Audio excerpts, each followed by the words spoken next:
Capítulo 3, o começo certo.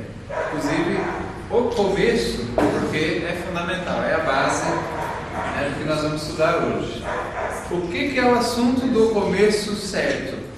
Nós estamos num curso de criar filhos, mas o assunto hoje é o casamento, o marido e a esposa. Esse é o começo certo, esse é a base de todo esse curso, inclusive. A questão do certo e do errado, de haver um padrão moral, e a questão dos relacionamentos certos. Bom, a família é a unidade social primária de todas as sociedades. É o que ele fala logo no começo aqui. E, portanto, algo digno de preservação e proteção. A família, como a gente entende, não da forma modernizada que ficou, mas da forma que Deus criou. A família como uma unidade criada por Deus.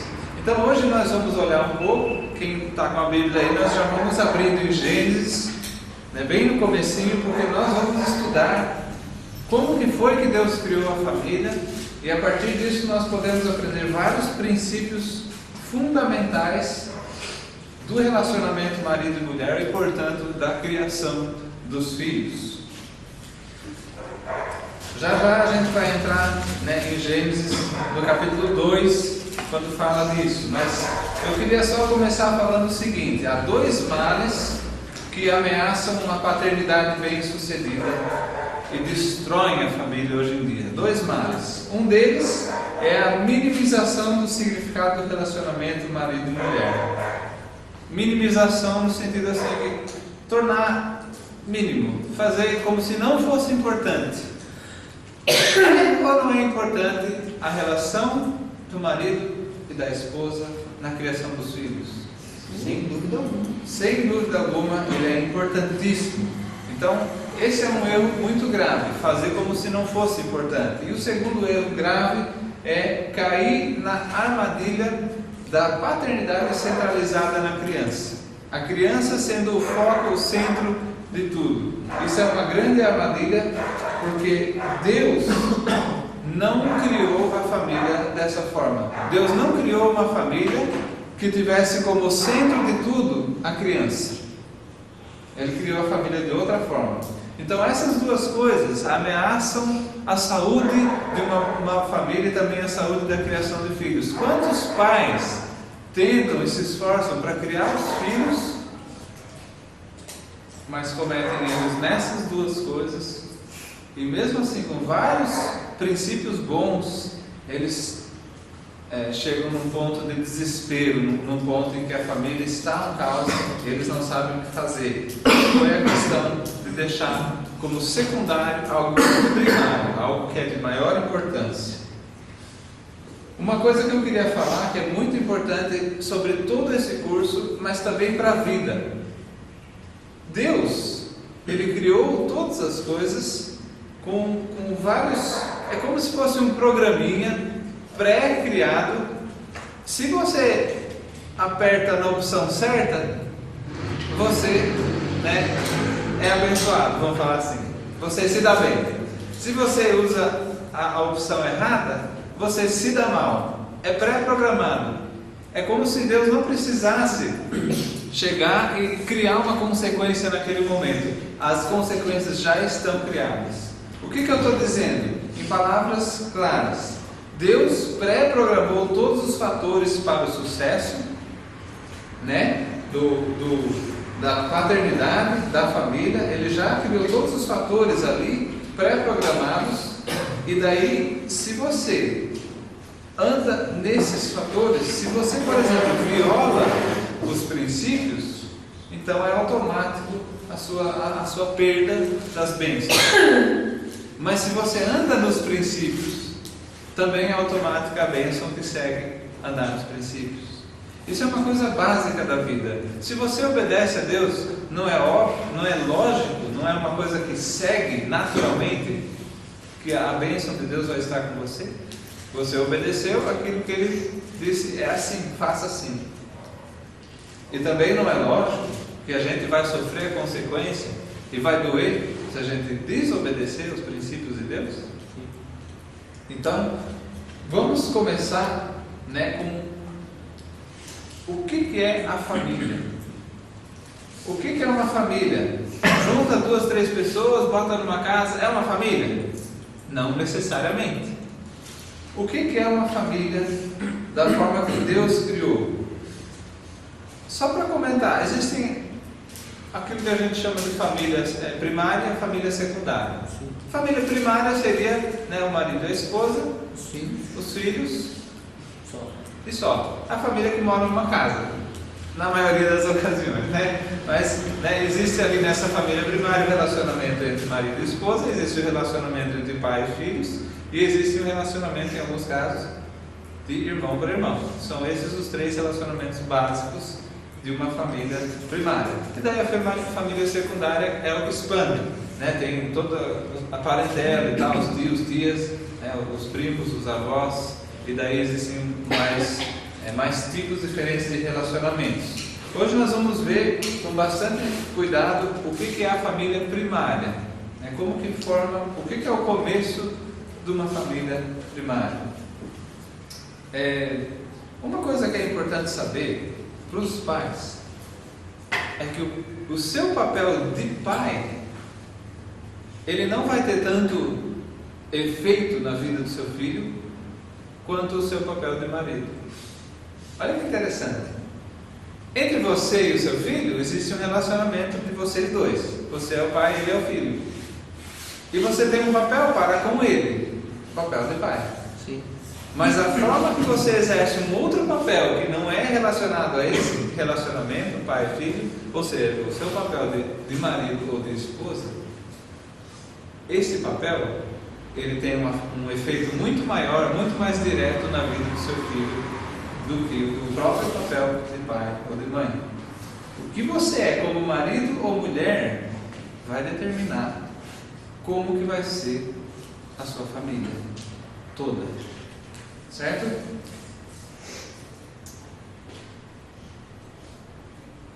Muito bem, vamos para Gênesis capítulo 2 e nós vamos ler como que Deus formou a família e o que é então a família na sua unidade básica. Gênesis capítulo 2, versículo 18. Nesse momento aqui, que a mulher não havia sido formada ainda, mas Deus já havia formado o homem. E o homem tinha sido colocado no jardim do Éden para o cultivar e guardar. Isso está escrito no versículo 15, só alguns versículos antes. Daí no versículo 18 diz: Disse mais o Senhor Deus: Não é bom que o homem esteja só. Far-lhe-ei uma auxiliadora que lhe seja idônea. Havendo, pois, o Senhor Deus formado da terra todos os animais do campo e todas as aves dos céus, trouxe-os aos homens para ver como este lhes chamaria. E o nome que o homem desse a todos os seres viventes, esse seria o nome deles. Deu nome o homem a todos os animais domésticos, às aves dos céus e a todos os animais selváticos. Para o homem, todavia, não se achava uma auxiliadora que lhe fosse idônea. O que a gente observa aqui por enquanto? Primeiro, Deus olhou para o homem e falou: ele está sozinho, isso não é bom. Deus faz alguma coisa ruim? Deus, na criação dele, antes que o pecado tivesse corrompido essa criação, antes que o inimigo tivesse posto o dedo dele, Deus fez alguma coisa assim, foi mal feita? Não. Então ele ainda não tinha acabado o seu processo de criação. Já tinha passado vários dias, ele estava no 6º dia, e nesse 6º dia ele fez o homem e falou assim: não está bom, ele está sozinho, está faltando uma coisa. Claro, ele já sabia, mas ele falou: não está bom assim. E em vez de fazer já a esposa ali mesmo, ele primeiro deu um trabalhinho para o homem, nomear todos os animais. Isso parece simples quando a gente só lê assim e não pensa muito a respeito, mas gente, pensa no trabalho que deve ter dado para nomear e classificar a todos os animais. A palavra no hebraico aqui para nomear não é apenas dar um nomezinho como cavalo, esse ali é vaca, cachorro, nome simples. tem a ideia de nomear e classificar, separar em categorias. Pensa no jeito que Adão teve que organizar na sua mente para ir nomeando todos os tipos e separando em categorias e ir fazendo isso. Ele fez tudo isso. E o que será que foi uma coisa óbvia para Adão? Tem o cachorro e a cadela, tem a vaca e tem o boi, tem o cavalo e tem a égua, e assim por diante. Com certeza ele reparou nisso, e o que ele mais reparou? Não se achava para o homem uma auxiliadora idônea. Todo mundo tem o seu par. Cadê o meu par? Cadê o meu par? Né? Então, versículo 21. Então o Senhor Deus fez cair pesado sono sobre o homem, e este adormeceu. Tomou uma das suas costelas e fechou o lugar com carne. E a costela que o Senhor Deus tomara ao homem, transformou-a numa mulher e lhe trouxe. E disse o homem: esta afinal é osso dos meus ossos e carne da minha carne. Chamar-se-á varoa, porquanto do varão foi tomada. E a conclusão, no versículo 24: por isso deixa o homem pai e mãe e se une à sua mulher, tornando-se os dois uma só carne. Eu quero chamar a atenção do seguinte: deixa o homem pai e mãe e se une à sua mulher. Adão, então, ele teve que sair da casa dos pais dele para ficar com Eva, certo? Errado. Porque ele não tinha os pais.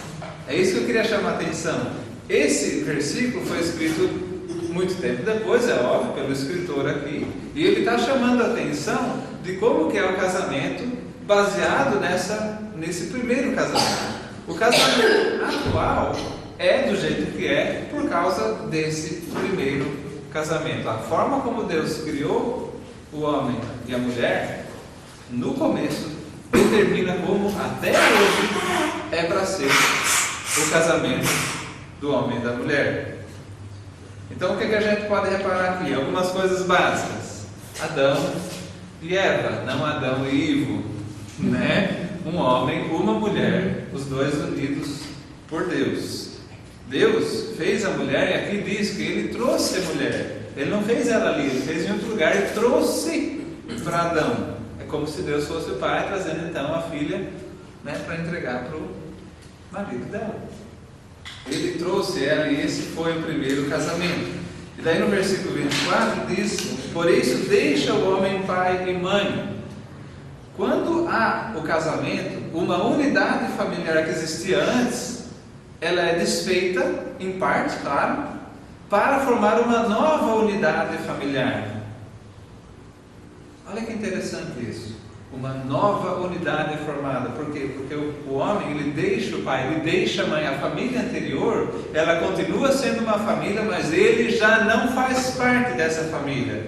Claro, ele vai sempre ser filho deles, eles vão sempre ser o papai e a mamãe, mas eles já não são mais uma unidade fechada. Ele saiu daquela unidade e agora ele forma uma só carne com a sua esposa. Olha que interessante, ele deixa e se une. É um processo de sair e abandonar e romper os laços com um grupo e formar um novo grupo, uma nova unidade familiar. E já ele fala, não são mais dois. Ele fala, tornando-se os dois uma só carne. Eles são agora, eles são uma unidade. Aos olhos de Deus, eles são uma família. A família começa com o homem e a esposa. E foi depois disso que o Senhor olhou para a criação e falou que estava muito bom. Né? No versículo, isso ele fala no capítulo 1, porque no capítulo 1 ele deu uma visão geral de tudo, e depois no capítulo 2 ele entrou com mais detalhes para ver como foi direitinho a criação. Mas no capítulo 1, quando ele fala que Deus criou o homem e a mulher, pode ver, se vocês passarem o olho no versículo 26, 27, fala ali de Deus criar o homem e mulher, os criou no fim do 27, e daí a bênção de Deus no 28, né? E no 29, o que eles podiam comer?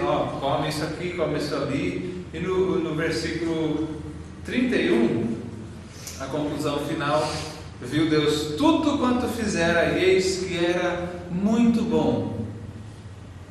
Quando ele chegou nesse ponto, ele determinou: agora sim. Antes disso ele tinha feito o homem, estava no 6º dia, quase no fim, mas ele falou: não, está bom ainda, o homem está sozinho. E daí ele fez então a mulher, uniu os dois, teve o casamento, e daí ele falou: agora sim, acabei, agora está bom, agora está muito bom. E daí fala que houve tarde de manhã o 6º dia. Então acabou o 6º dia, no 7º ele descansou de toda a obra da sua criação. E nós sabemos que a última coisa que Deus criou então foi a mulher, e daí logo em seguida ele criou a instituição do casamento. O ápice, o auge, o ponto mais alto, o fim de tudo que Deus criou foi o casamento. Olha que interessante. Tinha criança. Quando Deus falou: parei, está tudo ótimo, tinha uma família completa formada? Tinha. Tinha uma família completa formada. Não tinha crianças, mas esse é que é o ponto. Já tinha família. A criança, ela não completa a família, ela aumenta a família. Muito bem, Bel, é isso mesmo.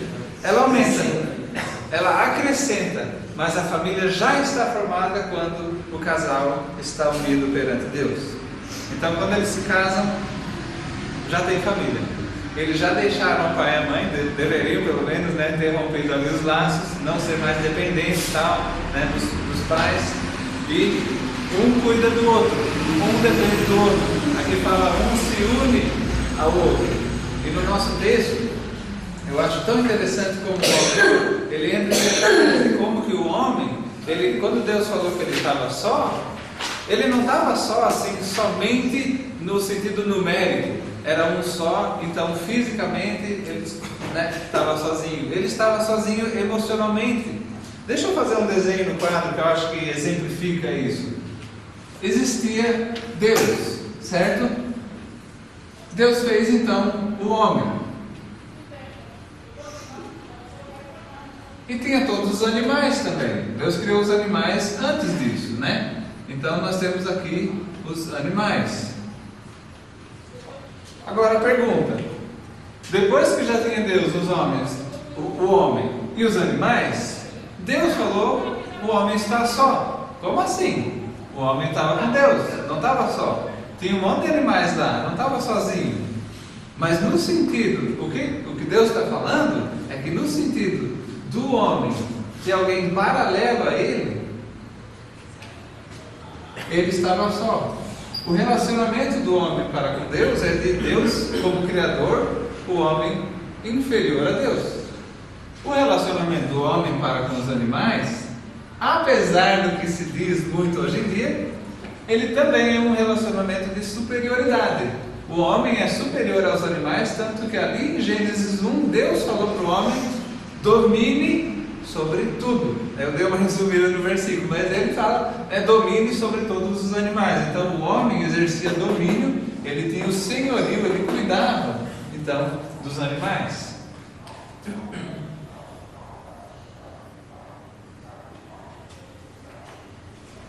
O homem estava só.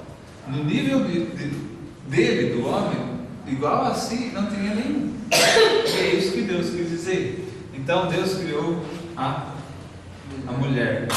Então, em todos os aspectos de como o homem é, o homem agora não está mais só. O homem tem uma companheira.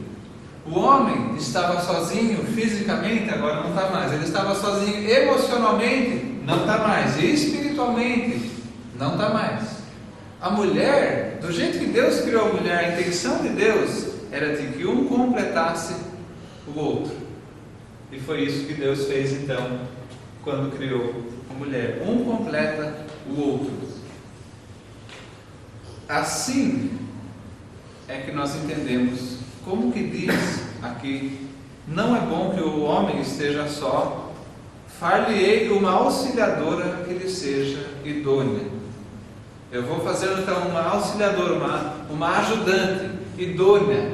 Idônea como assim? Capaz, né? do mesmo nível. Não como um animal que você treina ele e ele pode te ajudar.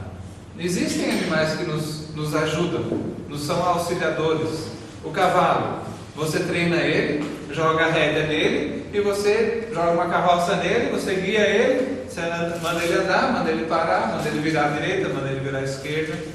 Ele ajuda, porque ele é treinado, mas ele é um animal, ele não está no nível horizontal, e sim no relacionamento vertical, diferença. A auxiliadora que Deus fez não era uma auxiliadora que nem um cachorrinho que você treina, e ele então, sabe, existem cães que fazem trabalho excelente, cães que trabalham no rebanho, por exemplo, né? Existem cães que ajudam os pastores a juntar as ovelhas. Eu já vi uma vez algumas filmagens de um pastor de ovelhas que tinha 2 cães.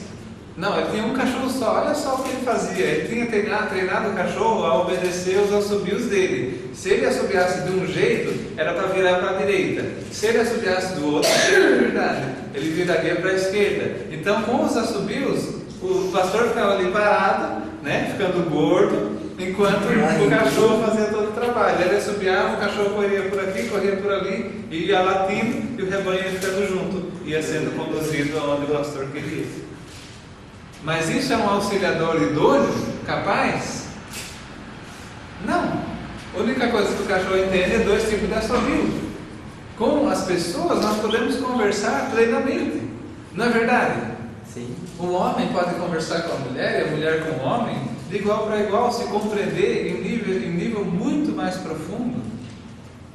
E por isso é que a gente coloca assim, né? O homem e a mulher em igualdade, eles são iguais perante a Deus. Só que no casamento existe também a questão da ordem de estrutura, de autoridade, mas isso nós vamos entrar, né, em detalhes mais para frente. O que é importante saber é que Deus, quando Ele terminou a criação e falou, está ótimo, Ele já tinha formado o casamento, Ele já tinha formado a família. Os filhos só vieram depois. O homem já tinha tudo o que ele precisava numa pessoa para completar ele, para complementar ele. Sabe aquilo que o homem às vezes sente falta? A mulher dele está ali, está ajudando. Eles se completam um ao outro. A deficiência de um é a força do outro. Isso é maravilhoso. Já tinha tudo isso quando Deus falou que está muito bom. Então, uma vez que a gente entende que não faltava nada, que uma vez que o casal existe, já tem família, né? Os outros vêm e perguntam para você, né, recém-casado, e aí, já vamos formar família agora ou vamos esperar um pouco?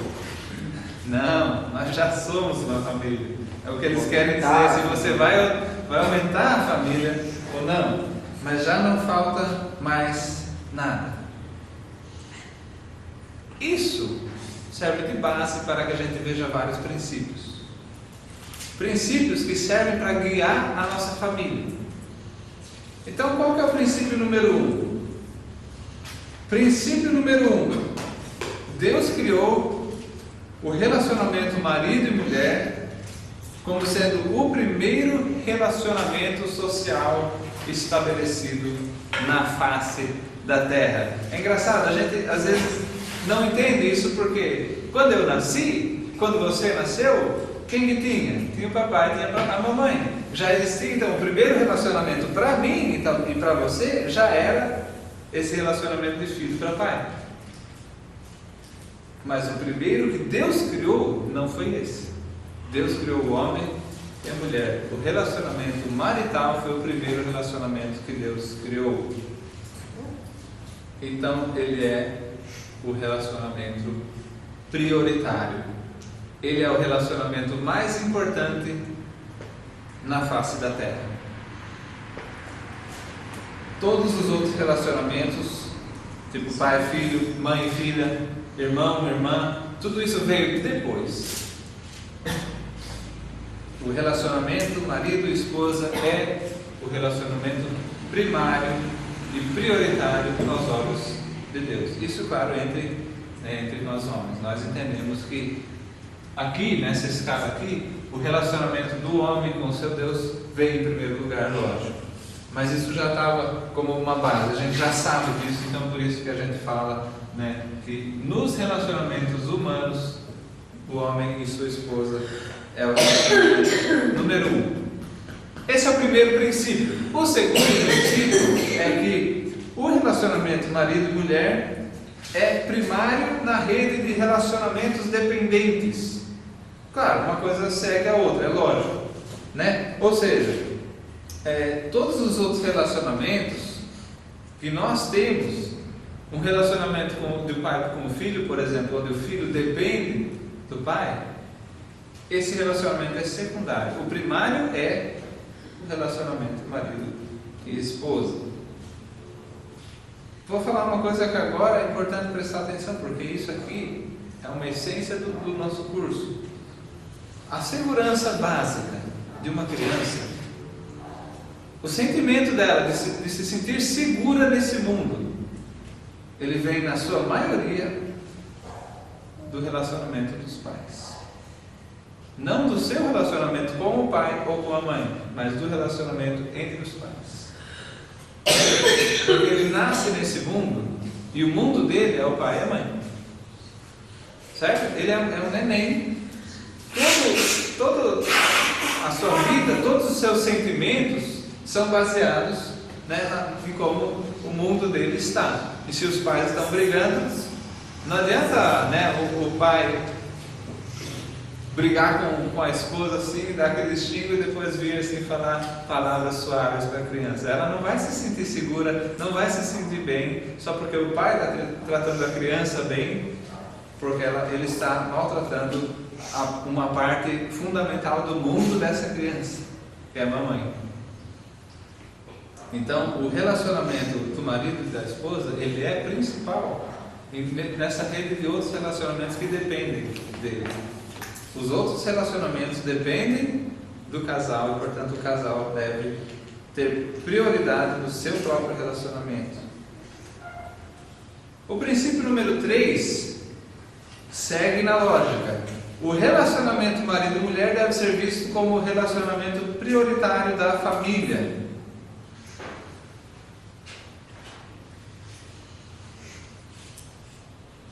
Como prioridade, se entende o seguinte: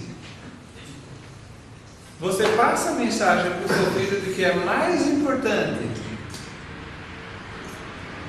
qualquer coisa que você vai fazer, ou comprar algum brinquedo para os filhos, dar uma demonstração de amor, qualquer coisa dessa forma é importante, mas não é tão importante quanto o relacionamento entre o papai e a mamãe. Ou seja, traduzindo em palavras simples, o melhor presente que você como pai ou você como mãe pode dar para o seu filho é mostrar para ele pelas suas obras: ó, tá vendo como a mamãe ama o papai? Olha como o papai ama a mamãe. Esse é o melhor presente que você pode dar para o filho. Incrível isso, né? É indireto. Você não está dando nada para a criança e ao mesmo tempo está dando tudo.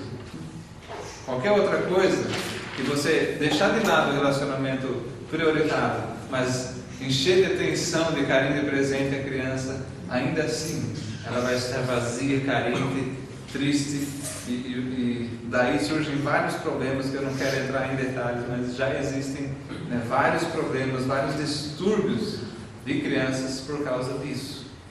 E o princípio número 4, né, que segue na lógica, diz: já que o casamento é o relacionamento de prioridade, todos os outros relacionamentos devem se submeter a ele. O seu relacionamento com o seu pai, com a sua mãe, com os seus irmãos, com os seus amigos, todos esses relacionamentos, eles entram automaticamente em submissão ao relacionamento que você tem com a sua esposa, ou que você tem com o seu marido. é uma questão de estrutura, porque o primeiro relacionamento que Deus criou foi marido e mulher. E daí o versículo bíblico explica isso. Ele fala: por isso deixa o homem, pai e mãe, e se une à sua mulher. Os dois se tornam uma só carne. Ou seja, eles se tornam uma unidade. E essa unidade deixa de lado as outras unidades que já haviam. Não que deixa de lado, que deixa de existir, mas que deixa de lado no sentido de estar acima deles em importância. Todo o sentimento de lei e ordem que existe na sociedade se baseia nesse princípio. Então, olha que interessante. Experimente uma sociedade fazer isso. Retirar a autoridade dos pais, retirar o relacionamento dos pais como sendo o mais importante, colocar o foco na criança e colocar as crianças como iguais aos pais. Democracia no lar. Todo mundo vota, o pai não manda nada, as crianças votam e é assim que se decidem as questões do lar. Experimenta uma sociedade fazer isso e ver o que vira. Nós já sabemos, né? Estamos nela, já está assim. Nós vemos um desrespeito às autoridades, porque se a autoridade do pai e da mãe é destruída, todas as outras formas de autoridade são automaticamente destruídas. E nós temos crianças crescendo e virando adultos que ainda são crianças. São grandes, têm pelo no peito, vamos falar assim, né? Mas ainda são crianças, não têm autocontrole, não têm um pingo de juízo, não tem ordem na vida deles, é uma bagunça. Por quê? Porque tirou o primeiro relacionamento e prioritário do seu lugar. Desequilibrou. Então, toda a lei e ordem que pode existir na sociedade depende da lei e ordem do lar. A lei e a ordem do lar dependem do relacionamento marido e esposa. Bom, já ficou claro isso, né? Já repeti tanto que está bem claro. O que acontece quando não acontece assim? Tira esse relacionamento da prioridade. O que a maioria das coisas que acontece é quando a paternidade é centralizada na criança, né? Quando o centro não é o casamento e os pais abrem mão do casamento para colocar o foco no filho, nós temos então o que é chamado, né, pediocentrismo. É um termo que significa que o centro de tudo é a criança, os filhos. Então a paternidade, o esquema de paternidade que foca nos filhos é chamada paternidade pediocêntrica. E ela tem 5 coisas que a gente vai ver hoje, 5 aspectos, 5 perigos, aliás, associados a esse tipo de governo familiar. Primeiro, a paternidade centralizada na criança ataca o relacionamento marido e mulher e reduz a sua significância. Então, no casamento, nem o homem nem a mulher podem privar-se de si mesmos. Só que aí o que eles fazem? Eles fazem exatamente isso. O marido priva a esposa dele mesmo, né? Ele dá uma afastada na esposa, a esposa também, ela se afasta do marido, eles param de cuidar um do outro para cuidar somente dos filhos. E daí eles começam eles mesmos a destruir o relacionamento deles para cuidar dos filhos.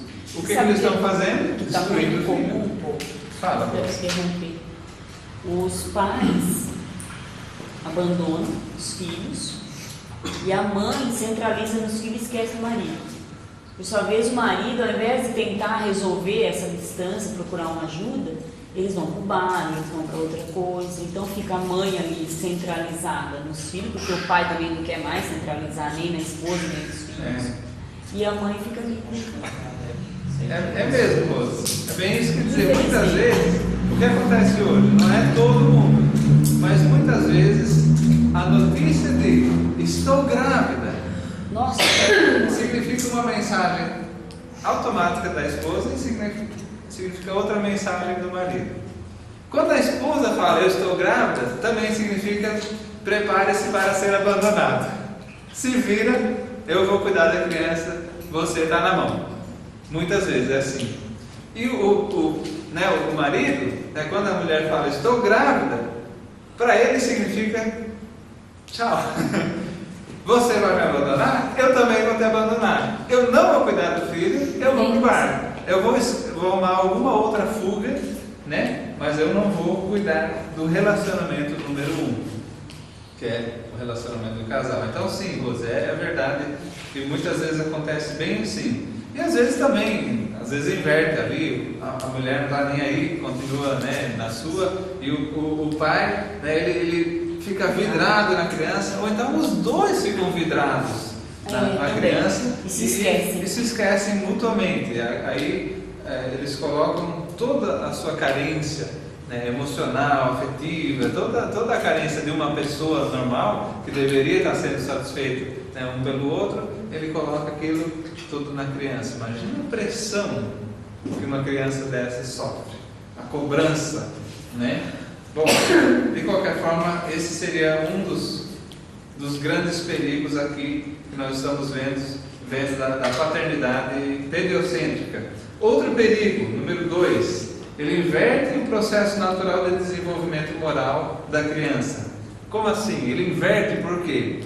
A criança começa a ter opção, começa a ser o centro de tudo, então as escolhas são dela, ela tem assim uma sensação de já estar madura, quando ela ainda não desenvolveu o autocontrole para ter esse controle. Então as coisas passam a se tornar, né, responsabilidade dela, ela começa a decidir as coisas, mas não tem o autocontrole necessário para isso. É uma pressão muito injusta e muito ruim, mas é o que acontece, né? É o que ele fala aqui da criança que se sente autoconfiante.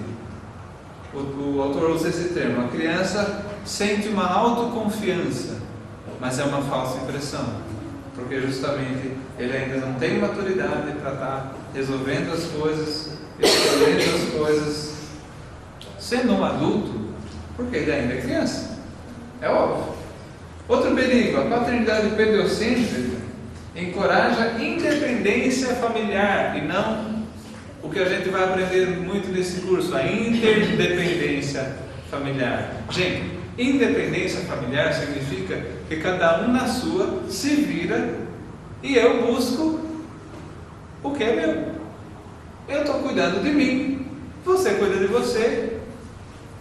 Isso é uma família? Não. Muito bem, Duda, tem razão. Então não é uma família. Isso é um grupo de pessoas morando na mesma casa, mas é um grupo aleatório de pessoas. O que isso cria? Cria pessoas solitárias. Por quê? Porque cria pessoas voltadas para si. Os pais e a mãe já são assim, a criança já é assim por natureza, ela cresce assim. Eu, cuidando de mim, eu me viro, eu sou tudo. E daí ela fica solitária, ou então ela só cultiva relacionamento até o ponto de vantagem. Egoísta. Né? Ou seja, eu vou. Se você pode me ajudar, se você pode, né, ser útil para mim, então agora eu sou seu amigo. Ou seja, não são relacionamentos verdadeiros, é usar os outros. Aí depois que não precisa mais, tchau, é lixo, descartável, né? Isso tudo é resultado dessa independência familiar. Existe um time nessa família? Todo mundo lutando por um objetivo comum, todos juntos ali? Não existe. Cada um na sua. Às vezes em casos de famílias mais abastadas, acontece aquele esquema de cada um ter o seu quarto, cada um ter a sua TV, o seu DVD, o seu videogame, o seu computador, cada um tem o seu e vive ali no seu mundo, no seu quarto. Sala de estar é o lugar mais quieto da casa. É o melhor lugar para estudar, né? Os pais querem ler alguma coisa em silêncio, vai para a sala. Cada um está no seu quarto, na sua vidinha individualista e egoísta. Bom, não é só isso. Outro perigo dessa paternidade focada na criança é o conflito natural entre o jeito natural da criança e a sua necessidade para uma conformidade moral.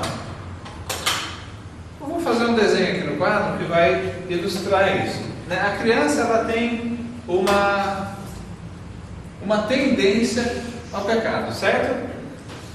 É a tendência natural. E os pais tentam ou deveriam tentar ensinar a ela o certo e o errado para que ela saiba o padrão de uma vida correta. Então, digamos assim, aqui está o ponto de partida. Eu vou desenhar um sistema de vetores. Isso a gente estuda muito tempo atrás, né? Mas aqui temos o vetor da inclinação natural da criança, o desejo natural. Eu quero fazer a minha vontade, os desejos da minha carne, etc. Aqui, aqui está a necessidade de um treinamento moral, ou seja, ensinar o que é certo e o que é errado, ensinar a criança a escolher o certo e rejeitar o errado. Dependendo de como for uma criação dos pais, os pais podem aumentar esse vetor aqui, né? Aumentar isso aqui, dar mais força para esse foco, e daí vai ter uma vida de vitória, vamos falar assim. Eles vão conseguir de fato ensinar os filhos a andar no correto e a vencer a força que está indo para cá com uma força maior indo para lá. Fácil de entender por enquanto, né? O que faz uma paternidade pediocêntrica? Foca a criança. Você é o centro do universo, meu filho. Isso estimula o egoísmo, estimula o orgulho, e a vontade própria da criança fica muito mais forte. Então essa vontade aqui que já é forte, ela recebe um mito, alguma coisa assim, mais ou menos nessa ideia, né?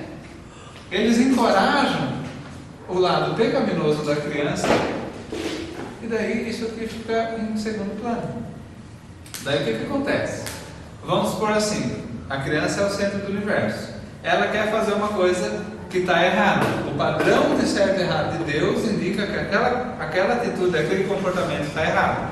Mas como ela quer fazer e ela é o centro do universo, então ela vai fazer, o que os pais fazem?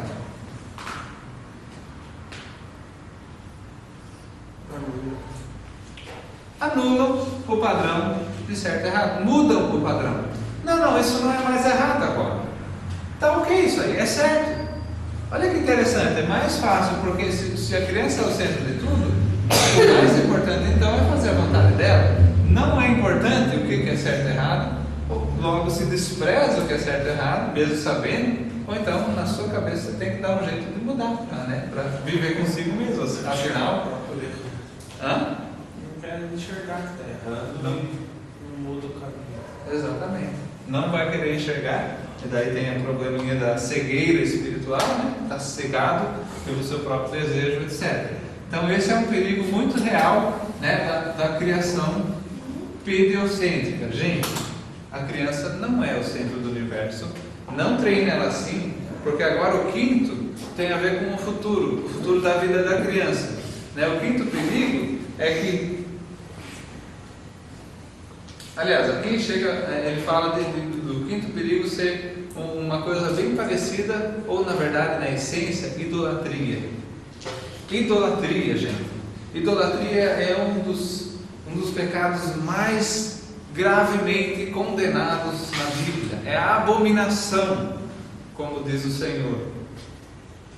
Só que se a criança é o centro da vida do casal, é o centro de tudo eu faço pelo meu filho, faço qualquer coisa pelo meu filho, eu deixo de lado a mim e as minhas vontades, minhas necessidades, eu certamente deixo de lado as vontades do meu cônjuge para fazer a vontade do meu filho. O que é isso? Senão adoração a um Deus.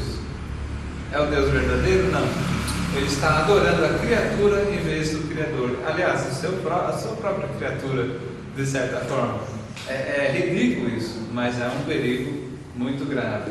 Muitos pais chegam perto disso, ou então chegam a fazer isso, né? De colocar Deus completamente de lado e servir como se deveria servir a Deus, se serve uma criança. O que acontece?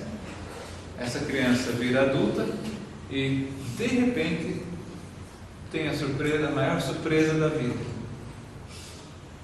O mundo não é assim. O mundo não está girando ao meu redor.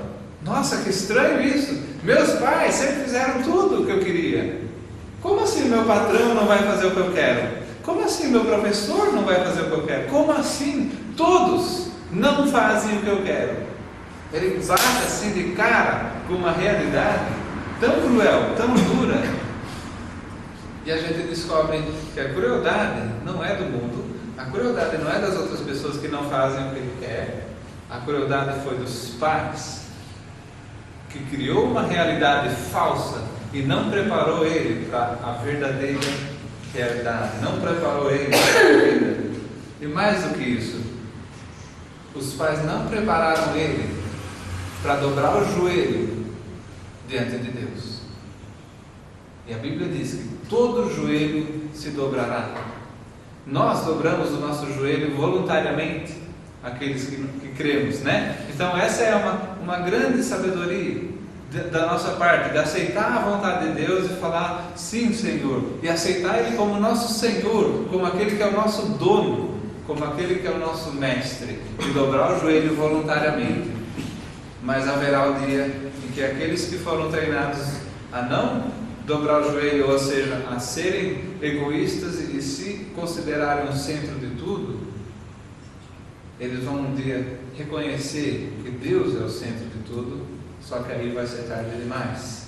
E nós pedimos a Deus que através de cada um de nós aqui, nós possamos ter a oportunidade de falar de Cristo para aqueles ao nosso redor, de falar para eles que Deus existe, que Ele é o nosso Senhor e que Ele enviou Seu Filho para morrer por nós, para pagar pelos nossos pecados, para que a gente pudesse ser reconciliado com Ele. Sem essa reconciliação, o homem tem diante de si uma eternidade de condenação, uma eternidade distante de Deus, perdido para sempre naquilo que nós conhecemos como sendo o lago de fogo. Que tal um pai deixar de preparar o seu filho para isso? Ou então, na verdade, prepará-lo para ir parar lá? Que maldade, que crueldade. Então, gente, vamos ter muito cuidado com colocar a criança como centro do universo, como centro da vida familiar. Os pais vêm em primeiro lugar. Quando os pais vêm em primeiro lugar, quando o filho sente isso, quando ele percebe isso sendo praticado pelos pais, ele sente a sua necessidade emocional básica sendo satisfeita, a sua necessidade de segurança, por exemplo, que é o básico de uma criança pequena, de se sentir bem, se sentir segura naquele mundinho dela.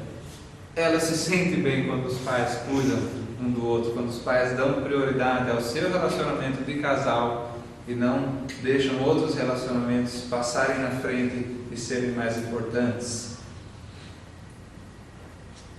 A paternidade pediocêntrica, né, centrada na criança, ela rouba a criança justamente dessa confiança.